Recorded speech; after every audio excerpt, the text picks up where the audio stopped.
Ear infections are a very common problem that we see almost every day here in the office. There are different types of ear infections. There are external ear infections, middle ear infections, and much more rarely, inner ear infections. The ear is an incredibly intricate part of the body, though here is a little bit of the anatomy. Here we see the external ear, and when sound goes in the ear, it goes down the ear canal and hits the eardrum or tympanic membrane. That sets this membrane into vibration, and sound is conducted through these three little bones, which are called ossicles, the malleus, the incus, and the stapes.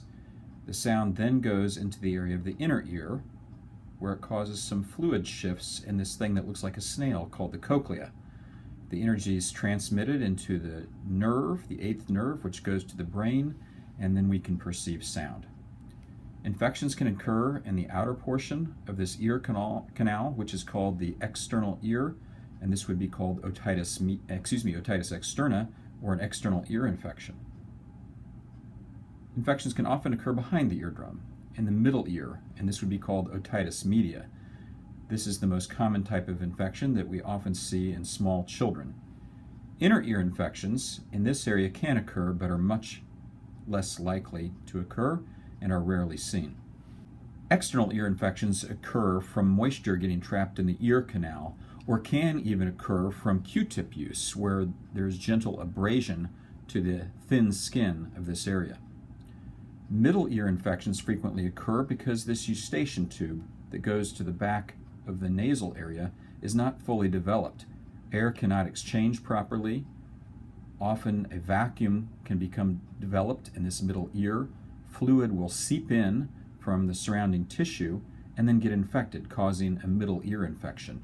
Both types of infection are quite painful, and again, the middle ear infection is the type we typically see in children, though certainly can happen in adults as well.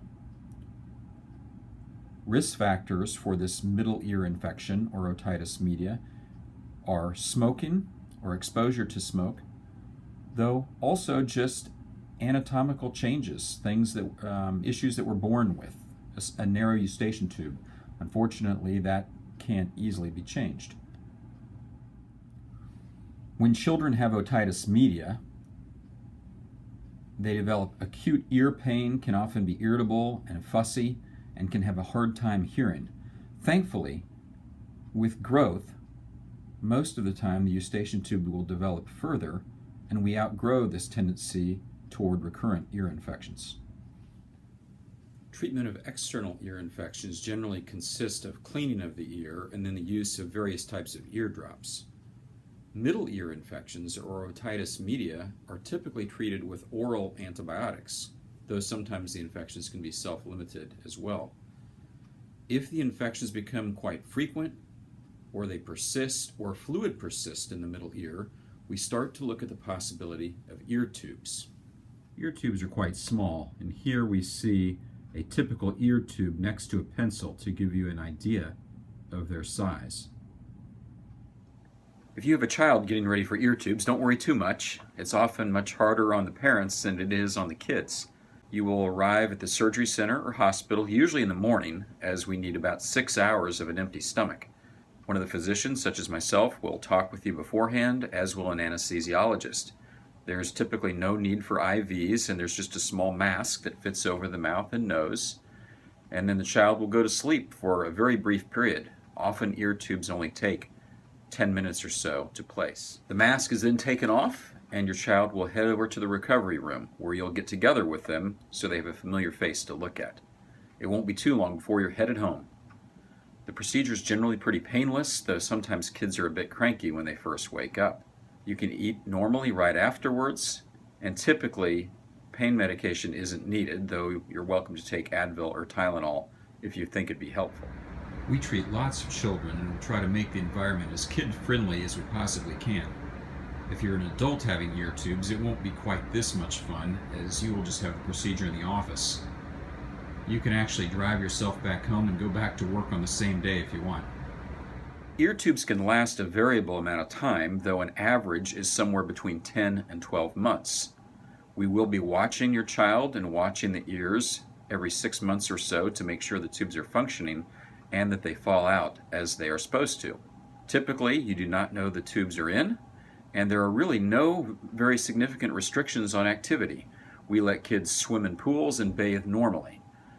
If you do take your child swimming at a lake or a beach, I would suggest using earplugs.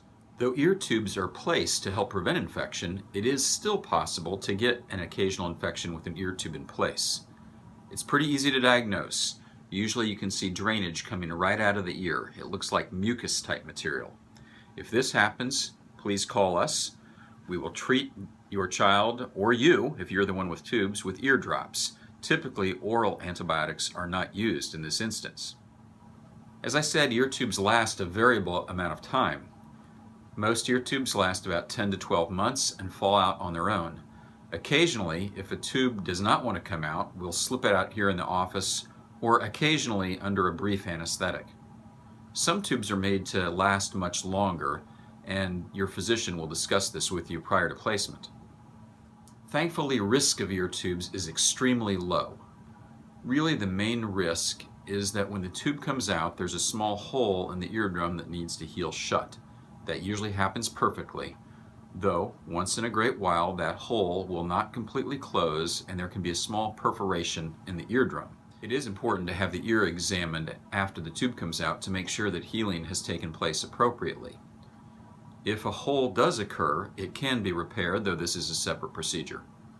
Thousands of individuals have had ear tubes over the years, as it is one of the most common procedures performed. People do quite well, and it prevents the need for a great number of antibiotics. After placement of ear tubes, we typically like to check an individual back in our office within 2 to 6 weeks. At that point, we can look at the ears and make sure that the ear tubes are functioning as we expect them to. We often also will perform a hearing test or audiogram at that point. Assuming things look good, we then start to spread the visits out quite a bit. Please ask your physician any questions prior to the procedure, as it is important to feel comfortable with the treatment that's being recommended.